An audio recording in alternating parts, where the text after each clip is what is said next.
പിതാവിൻ്റെയും പുത്രൻ്റെയും പരിശുദ്ധാത്മാവിൻ്റെയും നാമത്തിൽ ആമേൻ. ഈശോ മിശിഹായിക്ക് സ്തുതിയായിരിക്കട്ടെ. യേശുവിൽ സ്നേഹം നിറഞ്ഞ സഹോദരങ്ങളെ എല്ലാവരെയും ദൈവവചന ധ്യാനത്തിലേക്ക് നമ്മുടെ കർത്താവായ യേശുക്രിസ്തുവിൻ്റെ നാമത്തിൽ സ്വാഗതം ചെയ്യുന്നു. നമ്മുടെ കർത്താവ് ഈശോ മിശിഹാ എല്ലാവരെയും സ്വർഗം തുറന്ന് അനുഗ്രഹിക്കട്ടെ എന്ന് പ്രാർത്ഥിക്കുന്നു. മിശിഹായിൽ സ്നേഹം നിറഞ്ഞ സഹോദരങ്ങളെ, ആരുടെയെങ്കിലും അവ വഞ്ചിച്ചെടുത്തിട്ടുണ്ടെങ്കിൽ അവ നാലിരട്ടിയായി തിരിച്ചു കൊടുക്കുന്നു എന്ന് സക്കേവൂസ് പറയുകയും തിരുസഭ മറ്റുള്ളവരുടെ അവകാശങ്ങൾ തിരിച്ചു കൊടുത്ത് പരിഹാരം ചെയ്യണമെന്ന് സഭ ഓർമ്മിപ്പിക്കുകയും ചെയ്യുമ്പോൾ നമ്മുടെ ജീവിതത്തിൽ ഒരു കാര്യം നമ്മളൊന്ന് ആത്മപരിശോധന ചെയ്യണമേ. ഇന്ന് പല വ്യക്തികളും വാടകയ്ക്ക് താമസിക്കുന്ന വ്യക്തികളുണ്ട്.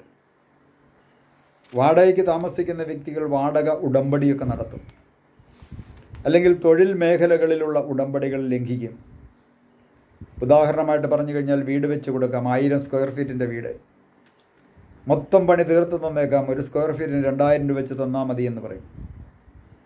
അവസാനം ഈ പറയപ്പെട്ട വ്യക്തികൾ 2000-നും 2500 കിട്ടിക്കഴിഞ്ഞാലും തികയാത്ത രീതിയിൽ പണി ഉഴപ്പും. അവസാനം പറയും ഞങ്ങൾക്ക് നഷ്ടമാണെന്ന് പറയും. കാരണം എഗ്രിമെൻ്റോ ഒന്നുമില്ല, വാക്കാലുള്ള ഉടമ്പടിയേ ഉള്ളൂ. അവസാനം ഈ പാപങ്ങളെ പറ്റിച്ചുകൊണ്ട് പോകുന്ന അങ്ങനെയുള്ള വ്യക്തികളുമുണ്ട്.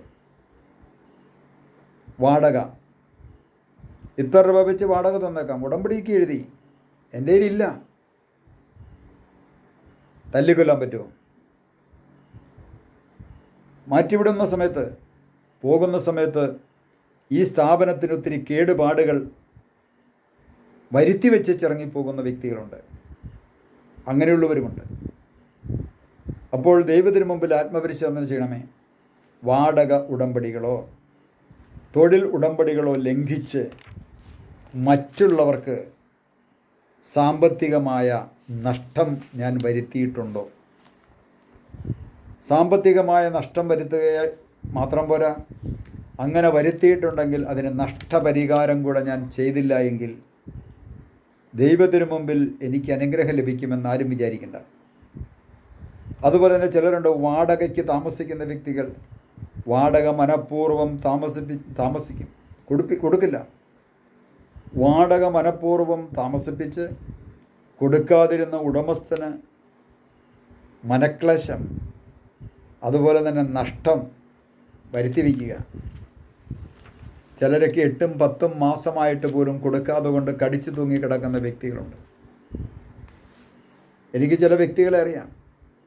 കാറുണ്ട്, ബൈക്കുണ്ട്, ഓട്ടോറിക്ഷയൊക്കെയുണ്ട്.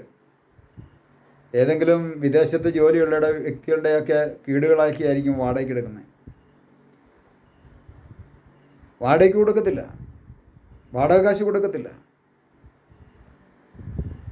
എന്നിട്ട് അവസാനം ഈ കാറും വാഹനമൊക്കെയുള്ള വ്യക്തികൾ മറ്റുള്ളവരോട് വായ്പ ചോദിക്കും.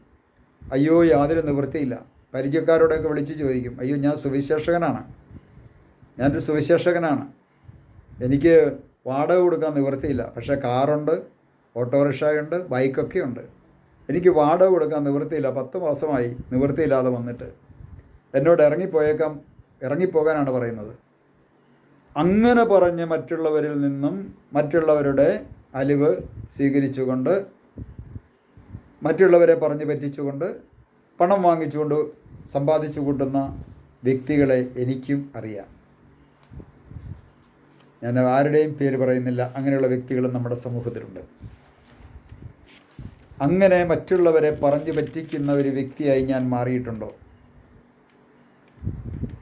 അതുപോലെ തന്നെയാണ് വേറെ ചിലരൊക്കെ, ഞാൻ രോഗിയാണ്, ചികിത്സിക്കാൻ നിവൃത്തിയില്ല എന്നൊക്കെ പറഞ്ഞ ആൾക്കാരെ പറഞ്ഞു പറ്റിക്കും. അതും വലിയൊരു കച്ചവടമാണ്, കച്ചവടം. ഇത്തരത്തിലുള്ള അനേകം കച്ചവടങ്ങൾ നമ്മുടെ സമൂഹത്തിൽ നടക്കുന്നുണ്ട്. ഞാനിത് പറയുമ്പോൾ കേട്ടുകൊണ്ടിരിക്കുന്ന പല വ്യക്തികൾക്കും ഓർമ്മയിൽ വരും, ഇന്ന തരത്തിലൊക്കെ ഇന്ന സ്ഥലങ്ങളിൽ സംഭവിച്ചിട്ടുണ്ടല്ലോ. ഒരുപക്ഷെ ഇത് കേട്ടുകൊണ്ടിരിക്കുന്ന വ്യക്തികൾ അത്തരത്തിലുള്ള വഞ്ചന നടത്തിയിട്ടുണ്ടെങ്കിൽ അവരൊരു കാര്യം ചെയ്യണമേ, അതിന് പരിഹാരം ചെയ്ത് തിരികെ കൊടുക്കുവാനായിട്ടുള്ളൊരു സംവിധാനം കണ്ടെത്തണമേ. അതുപോലെ രാഷ്ട്രീയത്തിൻ്റെ പേരിൽ രാഷ്ട്രീയക്കാർ ബിസിനസ്സുകാരിൽ നിന്ന് നിർബന്ധ പിരിവ് നടത്തും. കൊടുത്തില്ലെങ്കിൽ അവന്മാർ ചിലപ്പോൾ കട തല്ലിപ്പൊളിച്ചെന്നിരിക്കും.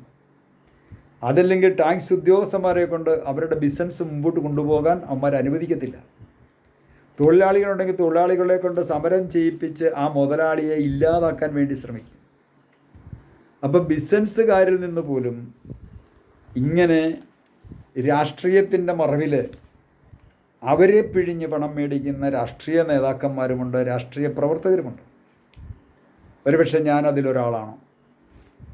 അങ്ങനെ നിർബന്ധ പിരിവ് നടത്തി, അതുപോലെ തന്നെ ആ നിർബന്ധ പിരിവ് നടത്തി പണം മേടിച്ചു കഴിയുമ്പോൾ അവൻ നിർബന്ധിക്കപ്പെടുക സാധനങ്ങൾക്ക് വില കൂട്ടാൻ. കാരണം ഈ കൊടുത്ത പണം ഈ പറയപ്പെട്ട ഉപഭോക്താവിൽ നിന്ന് മറ്റു ഉപഭോക്താവിൽ നിന്ന് വാങ്ങണം.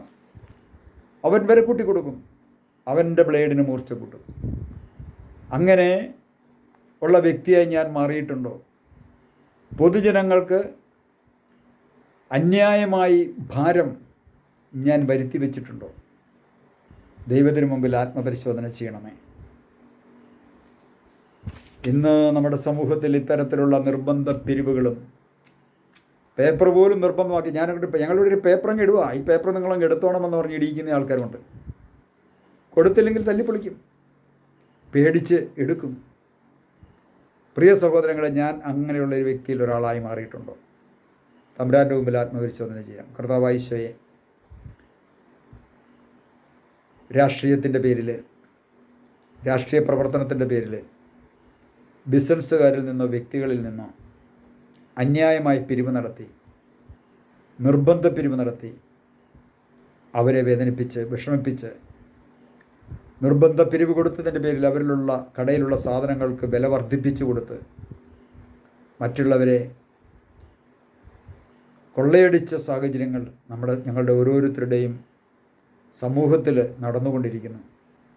കർത്താവേ, കരുണയായിരിക്കണമേ.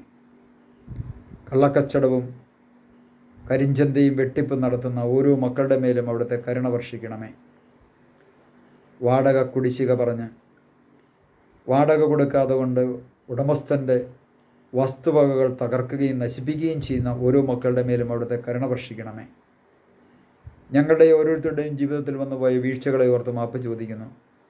കർത്താവെ, ഞങ്ങൾ ഓരോരുത്തരുടെ മേലും അവിടുത്തെ കരുണ വർഷിക്കണമേ. പിതാവിൻ്റെയും പുത്രൻ്റെയും പരിശുദ്ധാത്മാവിൻ്റെയും നാമത്തിൽ ആമേൻ.